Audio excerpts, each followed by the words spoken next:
ओम शांति। 4 नवंबर 2023। बाबा के आज के महावाक्य हैं। बाबा समझाते, मीठे बच्चे, पावन बन, गति सदगति के लायक बनो। पतित आत्मा गति सदगति के लायक नहीं। बेहद का बाप तुम्हें बेहद का लायक बनाते हैं। प्रश्न है, पिताव्रता किसे कहेंगे? उसकी मुख्य निशानी सुनाओ।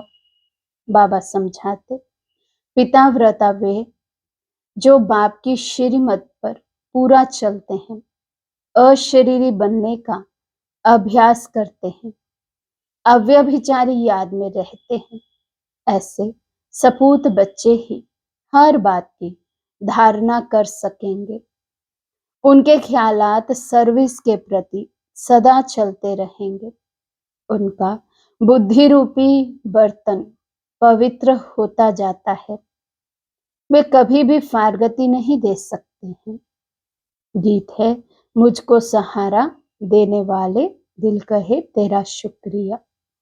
ओम शांति। बच्चे शुक्रिया मनाते हैं नंबरवार पुरुषार्थ अनुसार।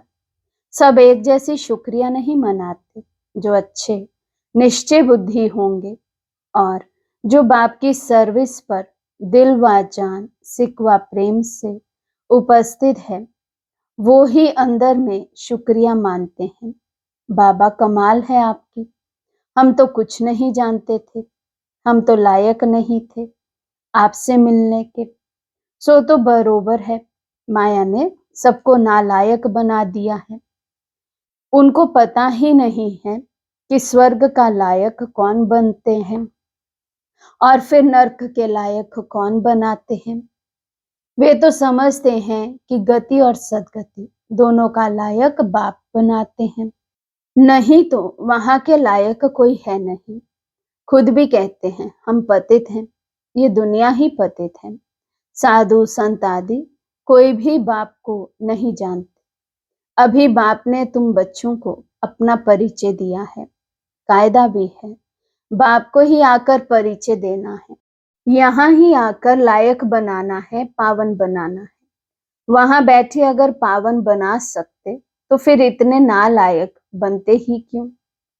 तुम बच्चों में भी नंबरवार पुरुषार्थ अनुसार ही निश्चय बुद्धि है। बाप का परिचय कैसे देना चाहिए, ये भी अकल होना चाहिए। शिवाय नमः भी जरूर है। वही माता पिता ऊंच ते ऊंच है।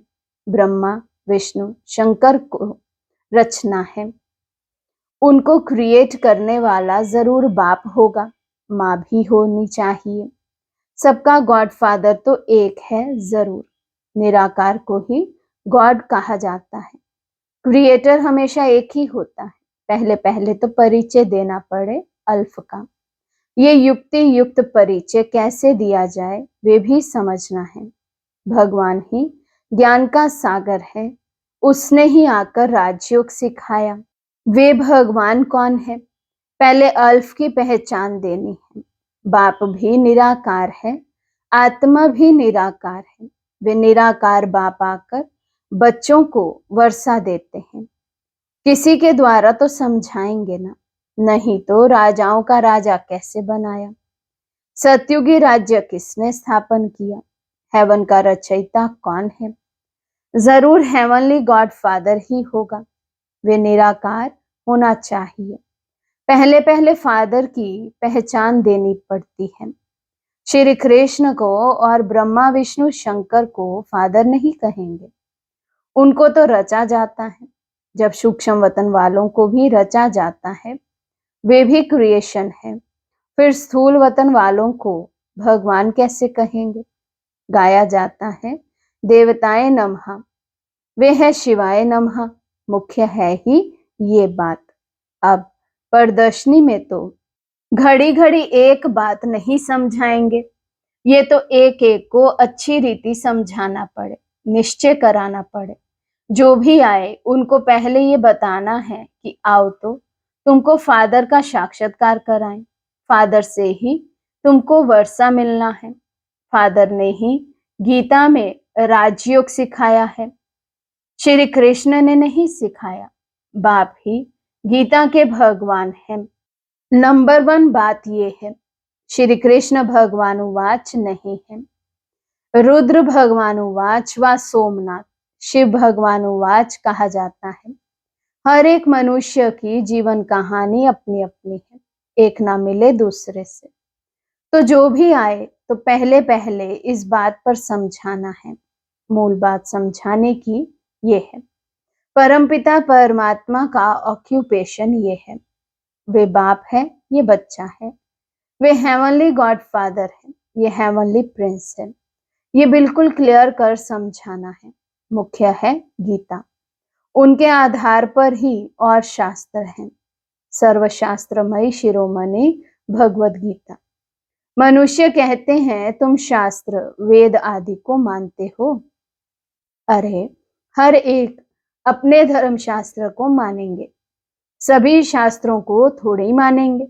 हाँ, सब शास्त्र हैं जरूर, परंतु शास्त्रों को जानने से भी पहले मुख्य बात है बाप को जानना, जिससे वर्षा मिलना है। वर्षा शास्त्रों से नहीं मिलेगा, वर्षा मिलता है बाप से। बाप जो नॉलेज देते हैं, वर्षा देते हैं, उसका पुस्तक बना हुआ है। पहले पहले तो गीता को उठाना पड़े। गीता का भगवान कौन है, उसमें ही राजयोग की बात आती है। राजयोग जरूर नई दुनिया के लिए ही होगा। भगवान आकर पतित तो नहीं बनाएंगे, उनको तो पावन महाराजा बनाना है। पहले पहले बाप का परिचय दें और ये लिखाओ बरोबर। मैं निश्चय करता हूं ये हमारा बाप है। पहले पहले समझाना है शिवाय नमः। तुम मात पिता, महिमा भी उस बाप की ही है। भगवान को भक्ति का फल भी यहाँ आकर देना है। भक्ति का फल क्या है ये तुम समझ गए हो। जिसने बहुत भक्ति की है उनको ही फल मिलेगा। ये बातें कोई शास्त्रों में नहीं है, तुम्हारे में भी नंबरवार पुरुषार्थ अनुसार जानते हैं, समझाया जाता है। तुम्हारे बेहद के माँ बाप वे हैं। जगदम्बा जगत पिता भी गाए जाते हैं। एडम और ईव तो मनुष्य को समझते हैं, ईव को मदर कह देते हैं। राइट वे में ईव कौन है ये तो कोई नहीं जानते, बाप बैठ समझाते हैं। हाँ, कोई फट से तो नहीं समझ जाएंगे, पढ़ाई में टाइम लगता है। पढ़ते पढ़ते आकर बैरिस्टर बन जाते हैं। एम ऑब्जेक्ट जरूर है। देवता बनना है तो पहले पहले बाप का परिचय देना है। गाते भी हैं, तुम मात पिता हम बालक तेरे। और दूसरा फिर कहते हैं पतित पावन आओ। तो पतित दुनिया और पावन दुनिया किसको कहा जाता है? क्या कलयुग अभी 40,000 वर्ष और रहेगा?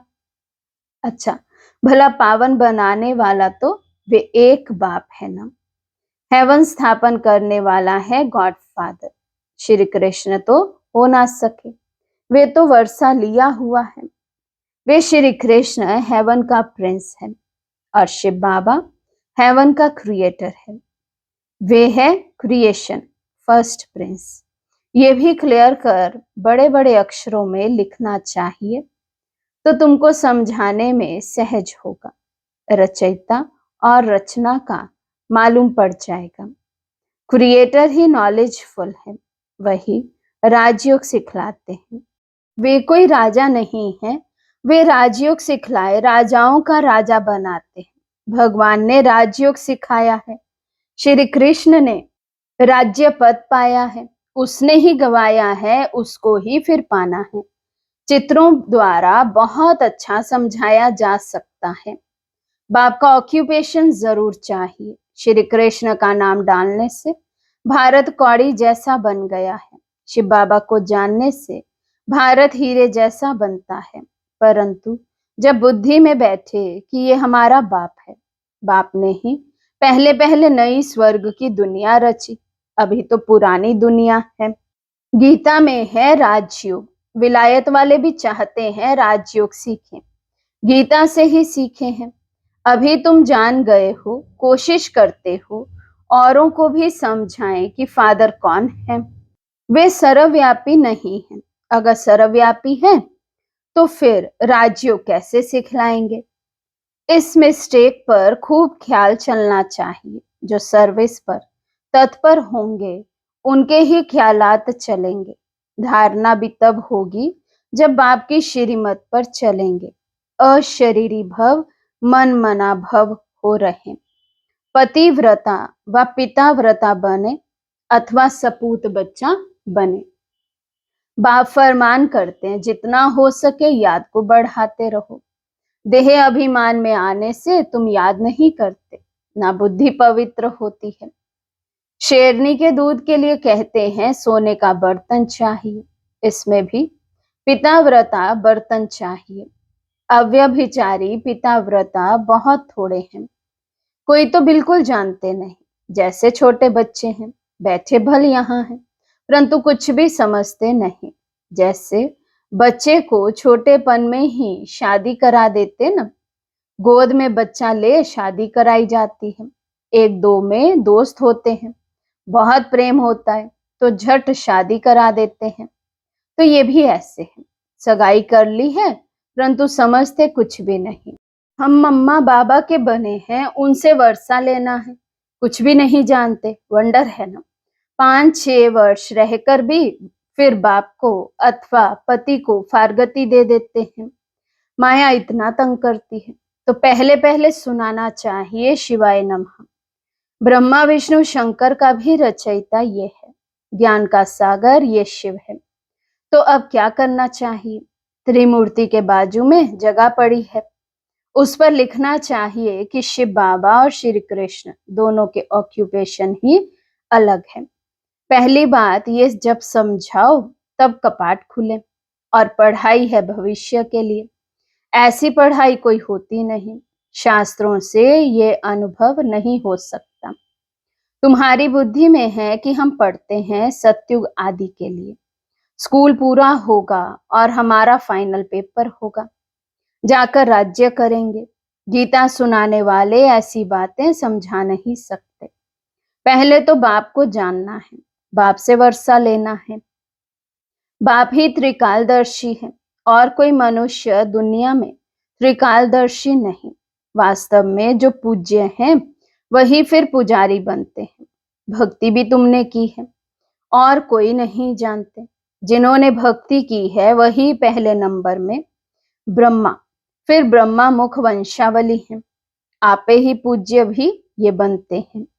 पहले नंबर में पूज्य ही फिर पहले नंबर में पुजारी बने हैं, फिर पूज्य बनेंगे। भक्ति का फल भी पहले उन्हें मिलेगा। ब्राह्मण ही पढ़कर फिर देवता बनते हैं, ये कहाँ लिखा हुआ नहीं है। भीष्म पितामह आदि को मालूम तो पड़ा है ना कि इन्हों से ज्ञान बान मरवाने वाला कोई और है। ये समझेंगे जरूर कि कोई ताकत है। अभी भी कहते हैं कोई ताकत है जो इन्हों को सिखाती है। बाबा देखते हैं ये सब मेरे बच्चे हैं, इन आंखों से ही देखेंगे। जैसे पितृ अर्थात श्राद्ध खिलाते हैं तो आत्मा आती है और देखती है ये फलाने हैं, खाएगा तो आंखें आदि उनके जैसी बन जाएंगी। टेम्परेरी लोन लेते हैं। ये भारत में ही होता है। प्राचीन भारत में पहले पहले राधे कृष्ण हुए। उन्हों को जन्म देने वाले ऊंच नहीं गिने जाएंगे, वे तो कम पास हुए हैं ना। महिमा शुरू होती है श्री कृष्ण से। राधे कृष्ण दोनों अपनी अपनी राजधानी में आते हैं। उन्हों के माँ बाप से बच्चे का नाम जांचती है।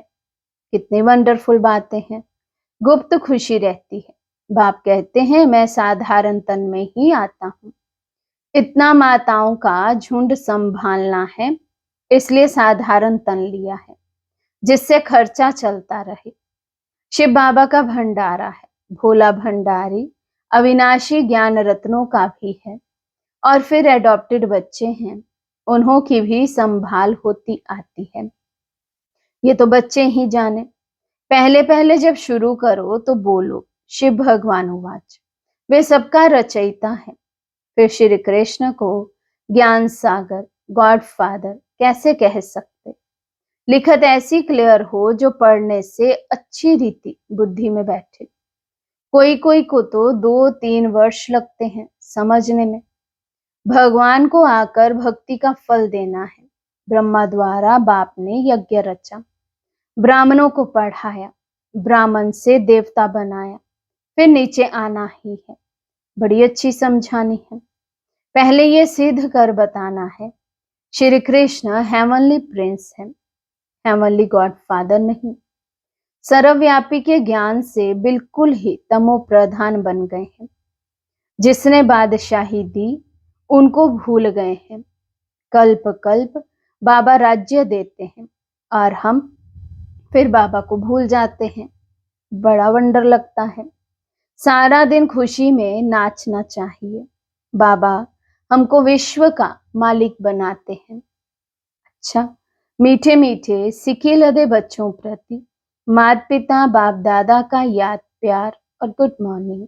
रूहानी बाप की रूहानी बच्चों को नमस्ते। हम रूहानी बच्चों की रूहानी बाप दादा को दिल व जान सिकवा प्रेम से नमस्ते नमस्ते नमस्ते जी। धारणा के लिए मुख्य सार। फर्स्ट पॉइंट, अव्यभिचारी पिता व्रता हो रहना है। याद को बढ़ाते बुद्धि को पवित्र बनाना है। सेकंड पॉइंट, बाप का युक्ति युक्त परिचय देने की विधि निकालनी है। विचार सागर मंथन कर अल्फ को सिद्ध करना है। निश्चय बुद्धि बन सेवा करनी है। आज का वरदान है, स्व परिवर्तन द्वारा विश्व परिवर्तन के निमित्त बनने वाले श्रेष्ठ सेवाधारी भव। स्व परिवर्तन द्वारा विश्व परिवर्तन के निमित्त बनने वाले श्रेष्ठ सेवाधारी भव। आप बच्चों ने स्व परिवर्तन से विश्व परिवर्तन करने का कॉन्ट्रैक्ट लिया है। स्व परिवर्तन ही विश्व परिवर्तन का आधार है। बिना स्व परिवर्तन के कोई भी आत्मा प्रति कितनी भी मेहनत करो परिवर्तन नहीं हो सकता, क्योंकि आजकल के समय में सिर्फ सुनने से नहीं बदलते, लेकिन देखने से बदलते हैं। कई बंधन डालने वाले भी जीवन का परिवर्तन देखकर बदल जाते हैं। तो करके दिखाना, बदल कर दिखाना ही श्रेष्ठ सेवाधारी बनना है। स्लोगन है, समय, संकल्प और बोल की एनर्जी को वेस्ट से बेस्ट में चेंज कर दो तो शक्तिशाली बन जाएंगे। समय, संकल्प और बोल की एनर्जी को वेस्ट से बेस्ट में चेंज कर दो तो शक्तिशाली बन जाएंगे। अच्छा, ओम शांति।